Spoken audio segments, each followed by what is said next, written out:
Assalamu alaikum and welcome to Perspective. We've been talking about talks between the government and the opposition for a while. Of course, there's been a lot of tiptoeing around that. We'll be talking about whether this will actually translate into some kind, again, of a compromise or of a working relationship with, of course, the respective mandate of each political party being recognized in the way that it's been given. We have also, this is in the background of the compromises, this is in the background of the demands that we know the PTI as a political party has been making, and whether there are going to be concessions with regard to that, and of course whether any political party, any government is in a position to accede to the kind of demands that have been put forward. All of that today on Perspective. I have with me Daniyal Sheikh, who's a senior analyst. Thank you for being with us today. We also have with us Ali Rashid, who's spokesperson Sindh government from the PPP. Thank you for being with us today. And we have with us, we'll also be joined by other guests during the course of the program. Daniyal, we've been talking about this for a while. And again, it's something that starts and there's a lot of talk about it, but it doesn't actually happen. Do you think that the opposition, let's talk about them first, are in the mood, first of all, to come to some kind of an agreement? Well, to the extent earlier that they had gone to point of no return, especially if you remember when they claimed it, their protest to be the final call. So now that they're in the parliament again and they're part of the parliamentary procedure, like recently they pointed out the quorum issue, which is a very embarrassing issue for the government and which is the job of the opposition. So definitely there's a shift in their way of politics, and I do feel that they also realize that the politics of confrontation will get them nowhere, as it has not in the past. But having said that, until and unless we see some concrete, see for the negotiation, we need to see some concrete demands. And then the government will have to see if their demand is to get release their incarcerated leader. So that obviously is a demand which is beyond the government's domain. So then there's going to be a deadlock in the talks. But whether if they can come to some reasonable conclusion, and they further do not want to escalate things, and if they want to focus on the law and order situation in the proceed, like day before yesterday, the Federal Interior Minister, he visited Peshawar. He had a meeting with the Chief Minister. And I was reading the press release. So in that, the federal government offered its support to restore law and order in Kurum and other parts of KPK, so that in the day-to-day working, there has to be a day-to-day working relationship between the federal government and the provincial government, especially when the provincial government is facing insurgency from multiple sides. So having said that, yes, it is possible they might change their focus from their self-centered politics to politics of public interest, and in that case, yes, it is possible that they might negotiate with the government. Let me go to Ali with this. Ali, do you think, as far as demands are concerned, Daniyal here, he's saying that, if they want their leader, if they want, them, as far as those that are in jails and, the judicial process overall of the country, that is something the government can do little about. Then what is it, do you think, that, can be something that the opposition is looking for, or that they want, or they think, something that will be agreeable to the opposition? Because they seem to be asking for that one thing that I think the government is unable, that demand that the government is unable to meet, really. Mahrukh, you're right, actually, because I feel that any demand, regardless if any party can meet it or not, I think when you're starting off and you're sitting on the table, we shouldn't have any preconditions, and the purpose of talks should be that we will sit together, and once we start talking, we'll come to some consensus. You meet us in the middle. I think Nawaz Sharif has also come on board, which is very good. Imran Khan finally is ready to talk. He was earlier also, but I think both the sides have really exhausted all their means, with PTI coming out and doing their protests and seeing that nothing good is coming out and things are getting worse. Imran Khan is also now realizing that I'm in jail, and yet the people, the leaders, don't really even come to come out for me. Yet they're enjoying all the perks and the being in the being in being MNAs, MPs. So I feel these things, both the sides have seen that things can really escalate fast. So both the sides are very careful and they're wary about this. And now I think there's the element of the seriousness I see from both the sides, that they're willing to talk, and they have come to consensus on this part that yes, we need to speak and there needs to be a proper dialogue. But that being said, PTI cannot say that going into a dialogue that these are our conditions or preconditions. The purpose of a dialogue, and you can't threaten at the same time civil disobedience, etc. You need to be very careful with the difference between negotiation and blackmail is that your negotiations or talks are when you're just going in with an open mind. You'll speak your thoughts. The government will meet you in the middle, or they'll discuss things with you.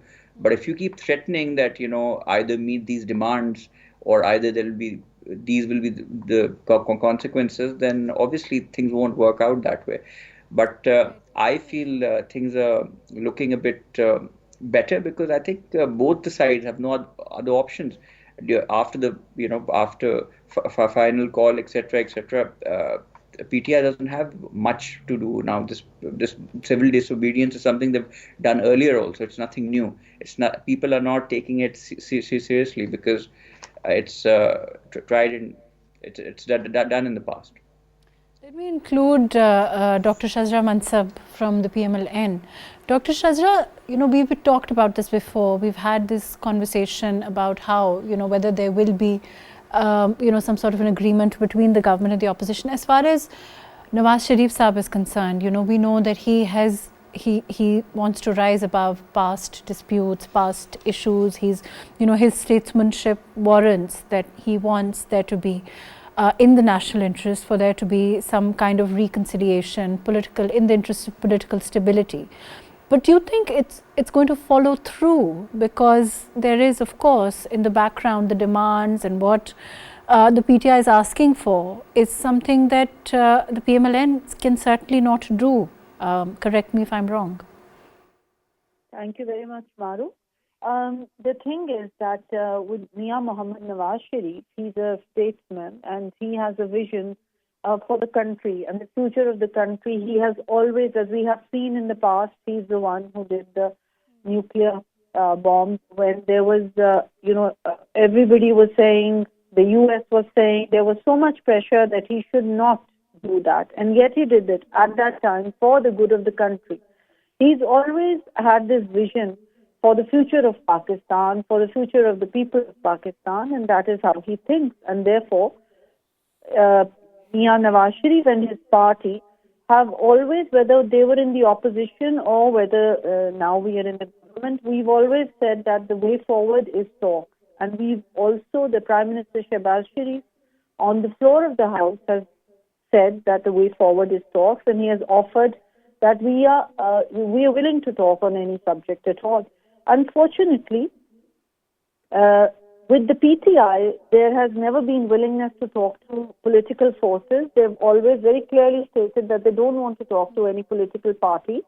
And the reason that they've given are twofold. One is that they say that except for them and their party, and anybody who joins their party is honest, and any other person in any other party, they're all dishonest and they are corrupt. So that was one narrative that they had. And the other narrative that they built was that the real power lies elsewhere. It does not lie with the political parties. Now, it's understandable that they should say that because they came on the shoulders of other power. The 2018 elections were rigged. The RTS was, rigged, and therefore they were able to come to power. And Imran Khan was always very categorically, he used to say that anything that he needs in his parliament, any numbers that need to be,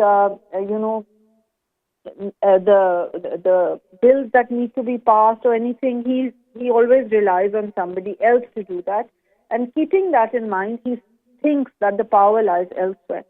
And so he kept saying that he wanted to have dialogue with the establishment, but when he got a very clear-cut and repeated answer from the establishment that there's going to be no dialogue with them, and any dialogue that he wants to have should be with the political parties, then he took the path of the roads and the protests and everything.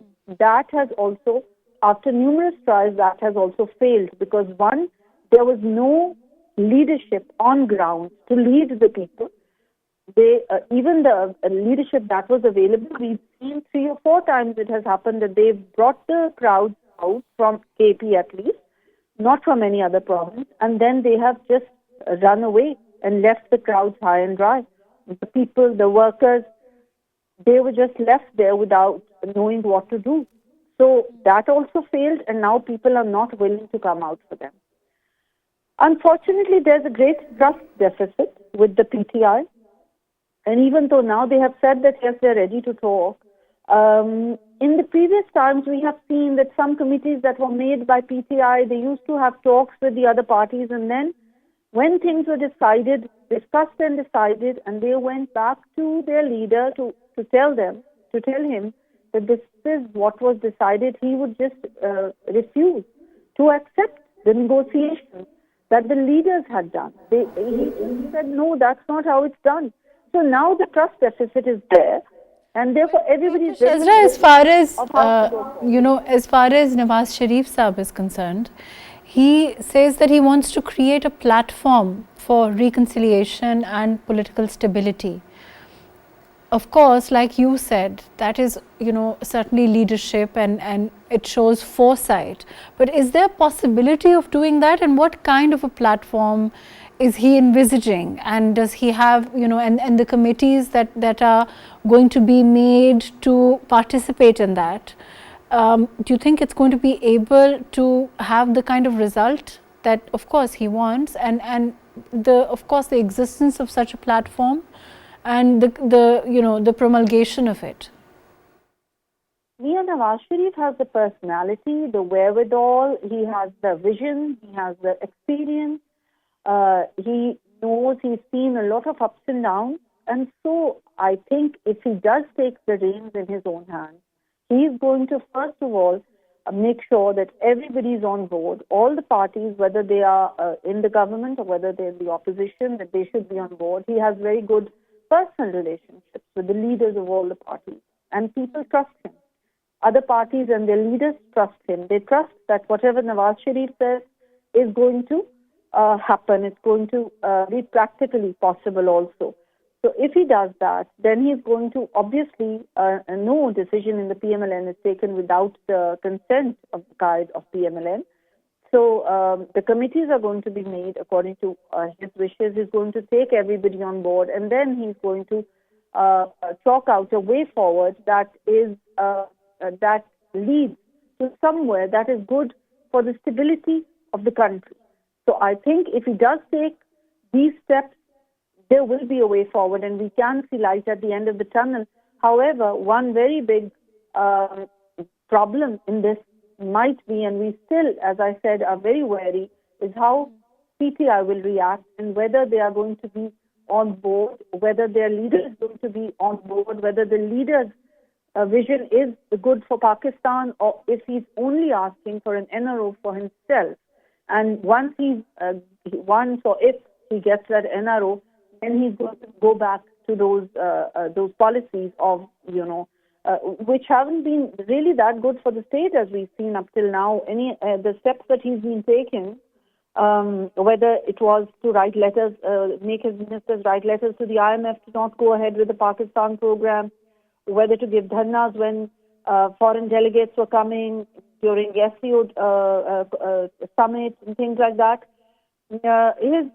His policies have not really been very good for the country. And then, of course, there's 9th May, which cannot be forgotten. It was a very dark day for the country, and obviously he was behind it. He was the one who orchestrated that whole thing with the help of others, of course. With respect to 9th May, I want to come and talk more about, of course, we've also seen some sentences that have been awarded today to those that have been held responsible for the events of May 9th. I'll come to that. Let me go to Ali. Ali, there is, as far as what Dr. Shezra is saying, she's saying that, Nawaz Sharif Saab's vision is that he wants to form this platform for creating political stability. As far as the PPP is concerned, of course you are alliance partners, you're part of the government also. Your style of politics traditionally has been, that there should be stability and there should be, everybody should be a part of the political process, according to their share that has been awarded. Do you think there's going to be that possibility with regard to PPP's role, if they can play a role in this process, and what kind of role can the PPP play? And in your foresight and your leadership overall, what do they envisage for the future now? They can definitely. We believe in talks, so much so I think when the elections happened, we were even willing to talk to PTI to form the, after 8th Feb. But at that time, Khan Saab didn't want to speak to us or anybody. I feel that yes, we're very good at it, and we would like to be, helpful wherever needed. But also, we don't want to get in the middle of something because we don't want to be blamed later in case it doesn't work out. So right now, I think the government is taking the lead. PTI also wants to talk to the government. We are there to support and do whatever we can, but I think it'll be good. And I think the fact that for the first time Nawaz Sharif has come out openly to say he's willing to speak and is flexible about it, that's a very good sign. And otherwise, I think, as I said, both the sides know what's at stake, and being the front runner, Nawaz Sharif, it says obviously we're alliance, we're there, but any party would want a stable, time that in their tenure. So I see things going forward in a good way, but let's see. Fair enough. Daniyal, as far as the sentences that were awarded are concerned, we are looking at, the ISPR of course said that what happened on 9th May is a dark chapter of Pakistan's history, and he's warned the public against political propaganda and of course not to take law into their own hands, which is how it should be. The thing is, do you think that also is something that is perhaps making some realizations, are seeping into the opposition, that, whatever happened, and now that of course sentences, the responsibility of that is also being meted out, the judicial process in that regard is being carried out. Of course, we'll have the SC final judgment on that matter also. That is going to play a role as a deterrence factor in this kind of negotiation? Well, honestly speaking, the way I look at their politics, I don't think that it's a very, they have a very self-centered approach, the leadership, especially that one man incarcerated. He has a very self-centered approach. He cares very little about his workers or people who follow him. I don't think that is it's a bone of contention, them being punished or whatever happens. Like even in the past, if you just look at the attitude of the chief minister and the leader's wife, they left the public and they didn't care, and later on, a few hours later, they showed up and said that we were left alone, which was a blatant lie. So I don't think that these punishments would affect. It's basically what that one man is thinking that is going to matter. But like the olive branch from Nawaz Sharif, if you look at Nawaz Sharif's politics, even in the past, he has managed to bring Vajpayee to Lahore. Now him being a leader of PGP, which was like completely, it was not less than a miracle. So, and then the offer that he gave was that we should compete each other in education and economics. So Nawaz Sharif has always had a positive mind when it comes to moving forward. Yeah, even if you look at the way he managed to diffuse the crisis, the Kargil crisis, when he went to Washington and met Clinton. So he has a history which and which politicians are famous for. This is why it's said that the famous saying, politics is the art of possibility. So, and But and the other issue is the reason why they need to be brought on the table. So they should also feel accountable for this. Right now they're in a war with the federal government, and they don't feel accountable for their own responsibility, which is maintaining law and order in their province. Okay. So the working relationship to restore that situation is very, very important. So I hope that this time they're going to look at things in public interest, rather than that traditional self-centered approach. But I don't think it's the punishments which are going to play a role at all. It's basically, I personally think, as a student of politics, it's all going to come down to what relief that one man can get. But like we discussed earlier, see, now the issue is so complex. Even if the federal government wants, but don't you think they realize that that is one concession that they will probably not be able to get, and they are walking into negotiations with that background?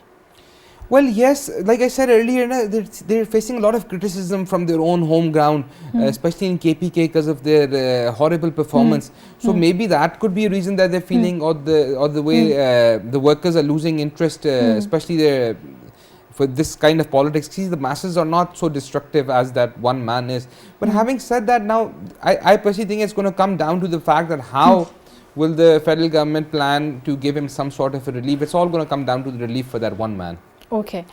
Do you think it's going to be, I think Daniyal has very candidly said, Ali, that he's saying it's going to come down to the fact that, what relief the government can give him. Do you think that negotiations that are going to start with, it's realistic to presuppose that that's all that's going to matter to PTI? No, I don't think so. I think, I'm sure there'll be other things too, and they have. I'm sure there are other issues. They also understand that. In your opinion, the government can offer them apart from this? Well, they can do the inquiry May 9th. They want to probe. They're saying they're not involved, although those people have been sentenced. It can be reviewed. They're saying there are some people who are arrested, but the cases are very slow to expedite them. If they're guilty, do whatever is needed, and if they're not, let them go. That can be looked into. A lot of other things. I think PTI, if you aim for the stars, and the sky, then only you get somewhere. So I think they're like asking for the, whatever they can, maximum. I think they're also very sure that they might not get it. But you see, in this country, as people know that, sometimes deals are given, NROs are given. So I'm not saying the government will be able to do it or it'll happen, but technically, this is exactly what they're asking for. The same person, and the irony, fate loves irony. Like the same person who used to go on live TV and say that I'm not going to give these guys an NRO, Mia Saab, etc., and I'm not going to give it to them. Today he's asking for NRO. Isn't this an NRO to without his cases being heard, without whatever has happened, to just ask for him to let go? So this is what he's asking for. Now it has happened in the past, so it's not that it's not possible. So maybe that's what they're thinking. Possible, what Ali is alluding to. Ali is saying that, history has seen a lot of things happen. I mean, one has to agree with that as far as Pakistan is concerned. But do you think that, the possibility of what is possible? Let's ask, you are the government. You are, in a position to comment on this. What is there to offer them? Is it those concessions that Ali is talking about?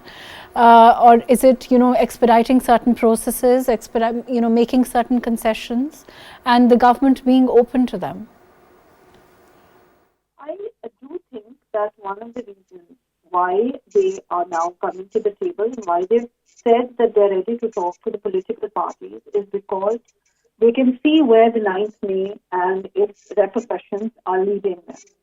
So that was that's not going to be something that is easily going to be just under the carpet, and they're not going to be able to get away with it. And one of the very important things that was there in the press statement today was that the masterminds of 9th May were also going to be, punished. There's no point in just punishing the people who were there, who were doing all of those things, but they were doing it at someone's behest, all that happened on 9th May did not happen spontaneously. It was a planned thing, and there were masterminds behind it. And I think that the PTI and its leaders have now realized that that is not going to be, they're not going to be just let off easily, even though it has already been a long time, and this should have happened much earlier. You know, the sentences that have been given, and obviously then there are other people involved. So one, there is that. Secondly, as far as the government is concerned and what we can offer them, we can certainly not offer them any NRO. Neither it is in our purview. The government does not have the decision. It does not lie with the government that we can just say just release all the prisoners. They used to talk about one Pakistan, not two Pakistans. How can they just think that we should, the government can just come and say, all right, because this is such a great, larger than life leader, he should just not be punished for anything that he has done, and he should just be released. That's just not possible. He will have to go through the judicial process and then see whether he deserves to be punished or not.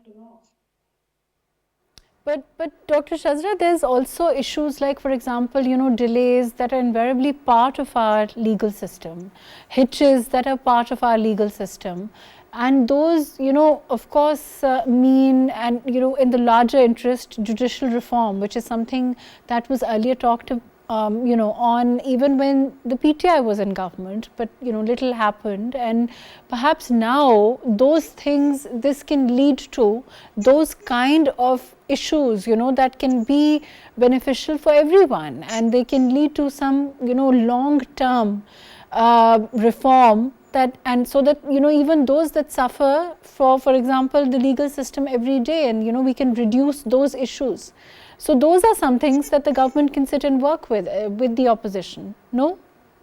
Yes, absolutely. Those are definitely things that we would like to sit and work with the opposition. There are many issues, many reforms in all, you know, departments, not only the judiciary, but other places as well, that we are open to talk to. We are open to talk to. In fact, as the Prime Minister earlier also said, we are open to talk on any issue at all. We are not saying that we don't want to talk on these certain subjects and we're ready to talk on certain subjects. The only thing is that the PTI has to come to the table unconditionally. That's one thing. And number two, they are still making these threats and saying that we're going to start the civil disobedience and things like that. So that's not the way to go forward. That's not what a mature party does. So the PTI will also, they have taken a few steps back, I must say, but they will also need to take a few further steps back, in the sense that everything is negotiable and we can talk about everything, but they should not be preconditioned to any talks at all, and they should not be threats as if, you know, hanging. In that case, if they come to the table, then there are so many reforms that need to be done. There's so many things that need to be done. And when the political turmoil of the country is over, and when there is this time and again, these steps are taken to destabilize the country, create chaos in the country, then everything suffers. The economy suffers, and that is why Mian Nawaz Sharif Saab has taken, taken this initiative. Because when there is political stability, only then can there be economic stability. And as we can see what is happening around the world, and especially in our part of the world, Pakistan needs to put its own house in order, and we need to really have a stable economy so that we are able to have a stable and a strong country. But Dr. Shezra, as far as acceptance, you know, it starts from number one, from acceptance of the mandate. As far as PML-N is concerned, as far as PPP is concerned, as far as, you know, themselves, PTI is concerned, their seats and the fact that, you know, they accept the mandate that has been given to all political parties across the board. And that is that one step that will, you know, start off the negotiations, which is what, you know, they haven't accepted it. The Form 47, M&As, You know, we saw all of that, we've seen it, you know, continuous name calling and to an extent perhaps unfortunately, but it has become a part of our political process nevertheless. But the question is, are they willing to accept mandate? Are they willing to accept the fact that this is the mandate they've been given and they must work, you know, according to that? Yes, absolutely. I agree with you. Like I was saying earlier, the 2018 election was badly rigged election, and that all the political parties were on the same, wavelength about that. But when the parliament was formed, every political party decided that they would come to the parliament and that whatever they had to say, even if the election was rigged, and even if Imran Khan had been selected rather than elected, even then, we were willing to work with him in the parliament, because the parliament is a supreme body, because the public elects their members to go into the parliament and, work over there. That's what a parliamentary system is all about. So I think this is just saying about Form 47 and everything, and our mandate has been taken and this and that. That's just bluster. And it's not going to take them anywhere. They've already seen that it's not taking them anywhere, because as you can see, they've tried everything. They've tried their protests. They've tried, all these things that they were doing, using this abusive language, getting, inciting people to violence, everything. But it didn't really get them anything. And now I think they will have to realize that if they want to move forward as a political party, which is already in dire straits because it's already divided up into so many groups. There's the Alima group, there's the Bushra group, there's the Gandapur group, there's the lawyers group. There's so many groups now. One doesn't even know which group is at the fore and which group we'll eventually have to talk to, because everybody's saying a different thing. They are so polarized now amongst themselves.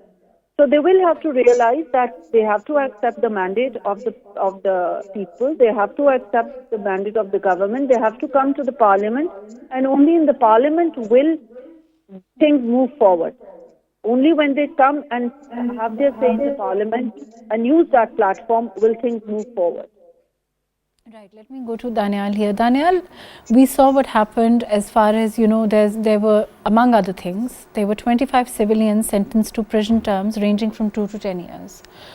There, the breakdown of sentences, there are 14 individual 10-year rigorous imprisonment. There is, attacks on military installations. That kind, and that kind of violence that we saw on 9th May. Perhaps history, it's something that one reads from what happened. Do you think it's also, without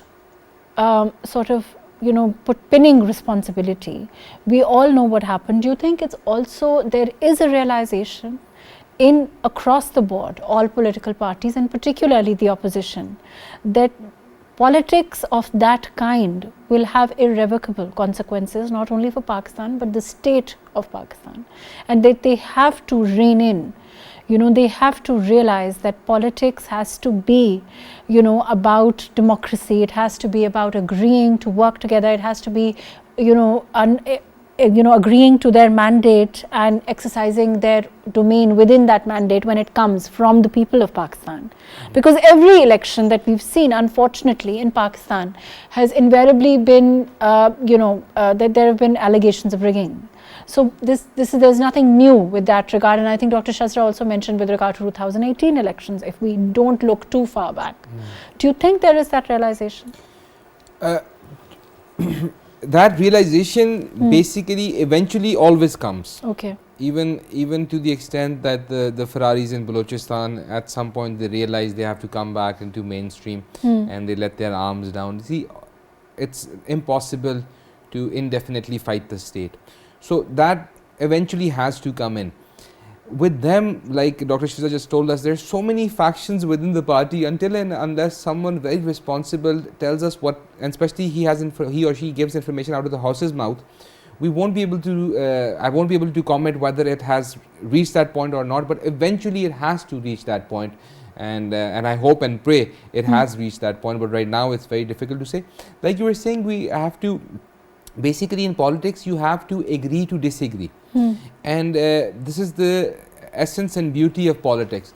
Having said that, the way Dr. Shezra was telling us, like I'll give you an example of America. In America, the birth certificate of Obama was challenged in the Supreme Court after he was elected president. They were challenged before, but when they were about to give a verdict, even before that, they shut down the case. They said now that because he's president of our country, just listening to this case, it will damage our country's international image, so therefore we are not going to listen to this case, and they will let the system move forward. So this is a Supreme Court judgment of the United States.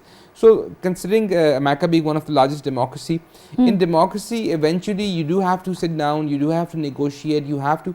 But you see, the problem right now for the opposition, especially this party, is they're in a very weak position. They're not, all their strategies has failed. So yeah, like it is very much possible, considering that all their strategies have failed, they might, the time might have come. See, as I said, when the apple is ripe, it will fall. So maybe that time has come, because eventually it has to come. But and it's not just, right, let me include Ali in this also. Ali, it's not just with regard to the opposition of today. You know, this is a realization that has to come to everyone, and you know, whichever political party is in power, for example, you know, in the next 5 years later, for example, the realization that politics has to be you know, about tolerance, it has to be about agreeing to disagree, it has to be about a working relationship according to mandate. Do you think it's you know, as far as our you know, the volatile nature of politics that we saw recently, it has tamed down to a certain extent, and that realization is there now, that you know, we as a country need to, and you know, we need to heal, of course, from 9th May, because it happened, and we all know that this has affected the whole country as a whole, the state as a whole. I think generally speaking, whatever has happened recently or in recent times, it's never happened before in the history of Pakistan. There always has been opposition and different point of views, and different parties may have resorted to some things which they may have not, or they could have done. You know, it's just like this is the first time with PTI. This is the first time we've seen so much happen. You know, where things got personal and they involved families, they were abusive, and it trickled down from the top leadership to the worker, and to the extent we started talking about Pakistan itself. Those who have been awarded a sentence, you know, these, and you know, these young men, and you know, one feels for them also, because you know, what they've done, of course they will have to, we've seen, you know, that the law has to take its course, but at the same time, you know, the responsibility that has to come to those, of course, who exhort it, or you know, who create that kind. We need an environment of tolerance in the country, there's no doubt about that. Absolutely. But we need to be careful. You see, when these young, the youth is PTI is, you know, for whatever reason popular.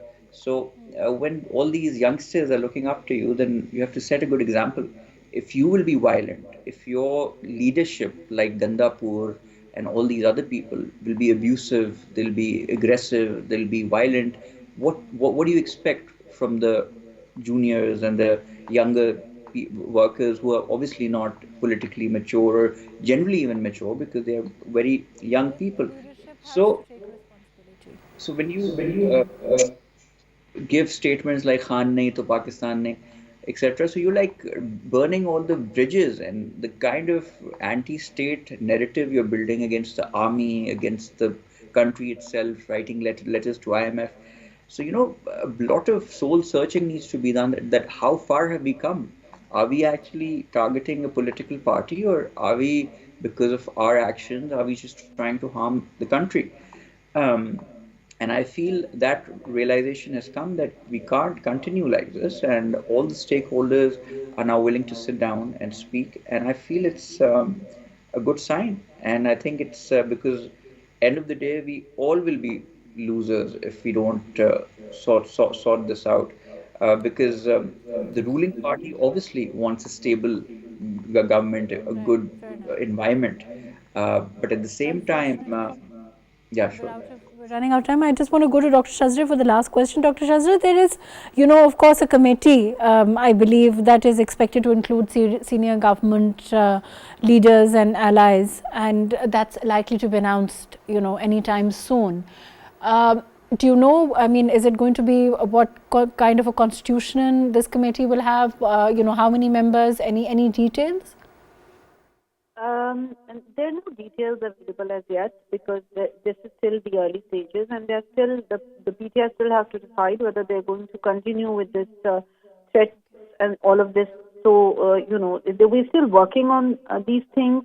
There's a lot of work still involved. So the details are not there, but definitely I think that in our country, the democracy needs to be strengthened, and a healing touch, like you said, needs to be given. So this is the only way forward, and I hope that all the parties will realize this, and everybody will, have to step back, one step or two steps, and move forward for the good of the country. Right, fair enough. Thank you so much for being with us, Dr. Shezra Mansab. Thank you for joining us. Ali Rashid, thank you for being with us. Daniyal Sheikh, thank you for being with us today. Overall, of course, there is a realization that the country needs to heal. There is a realization that everyone has to give, everyone has to take two steps back, and that itself is a huge turning point perhaps for democracy, for the country, and for those that want the political process and democracy to continue. So let's hope again that we can move forward towards that, and this is not an exercise where one step forward and two steps back happens, because of course we are all rooting for there to be that kind of an environment that makes it easy for not only political process but also to make the real changes that we have the parliament for, changes that will resonate with the common man. Thank you so much for joining us today on Perspective.